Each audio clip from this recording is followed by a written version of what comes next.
ও মা, কুটতে কুটতে তো আলু সব কুইটি ফেললি, তো কি বানাবো বলছো না কেন? দেখা যাক কি বানানো যায়, ফ্রিজে থেকে একটু তো গোস্ত নিয়ে এসে থুইয়েছে। তো গোস্ত দিয়ে কিছু একটা বানিয়ে দিবা নাকি? হ্যাঁ, তাহলে মা সেই একদিন বানিয়ে দিলি, সেই হইলে চপের আদলে ডিমের পিঠা খেতে তো বেশ দারুণ লেগেলো। তাহলে আজকে ওইটাই করে দাও, কারণ তো আজকে গোস্ত দিয়ে করে দাও। ও গোস্ত দেশ বানিয়ে দেবো। হ্যাঁ, তাহলে এটা নাম হয়ে যাবে। ঠিক আছে, ওই হলে কি বলে, চপের আদলে হলে গোসের পিঠা। আচ্ছা ঠিক আছে, তাহলে আমি আলু কুইটি নিই সব। ঠিক আছে। আলু কোটা ধোয়া হয়ে গেছে।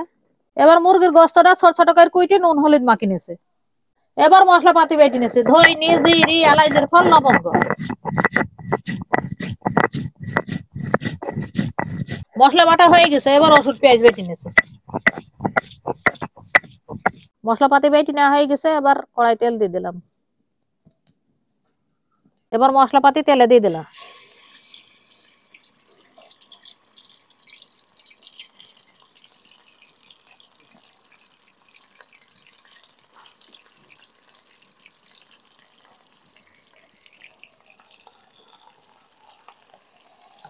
মশলাপাতি কষে নিয়ে গোস্তটা দিয়ে দেবো।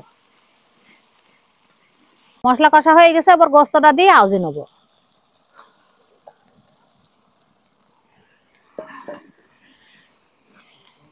তেজপাতা দিতে মনে ছিল না, তাই এখন দুইটো তেজপাতা দিয়ে দিলাম আর কাঠ দিয়ে দিলাম। গোস্ত কষে নেওয়া হয়ে গেছে, এবার আলুগুনা দিয়ে দিলাম।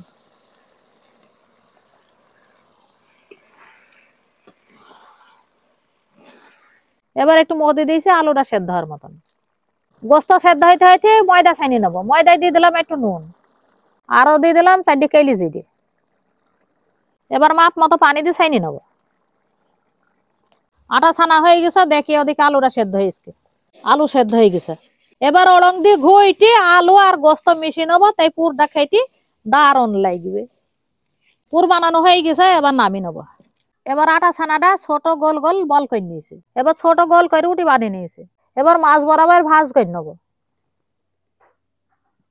এবার এইভাবে মাছ বরাবর পাটকুটি দিয়ে চাপ দিয়ে ভাগ করে নেবো। এবার ছুরি দিয়ে 2 ভাগ করে কেটে নেবো। এবার ভাজটা খুলে নিয়ে ভেতরে পুর দিয়ে দেবো। এবার মাপ মতো পুরটা ভেতরে দিয়ে দিলাম। এবার হাতের সাহায্যে মুখটা মেরে নেবো।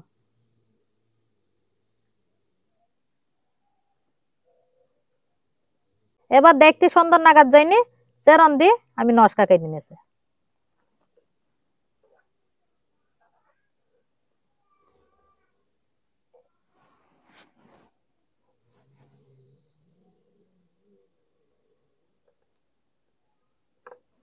এবার এইভাবে সব গুনায় নস্কা কেটে নিয়ে তেলে ভেজে নেবো।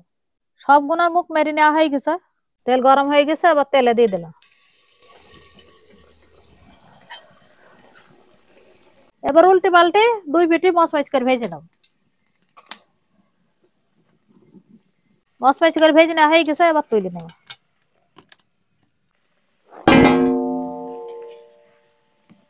এতক্ষণ তো দেখতেই পেলেন কিভাবে বানানো হলো এই চপের আদলে মাংসের পিঠা, আর খেতেও অসাধারণ। আপনাদেরকে দেখাই, এই যে দেখেন কত সুন্দর হয়েছে। এবার খাওয়া হোক, বিসমিল্লাহ।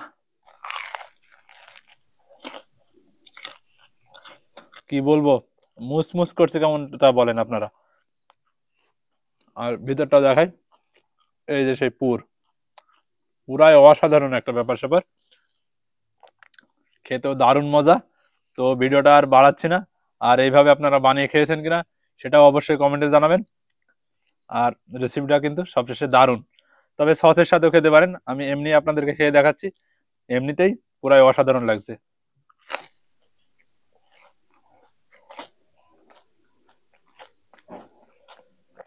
তো আজকের ভিডিওটা এখানে শেষ করে দিলাম।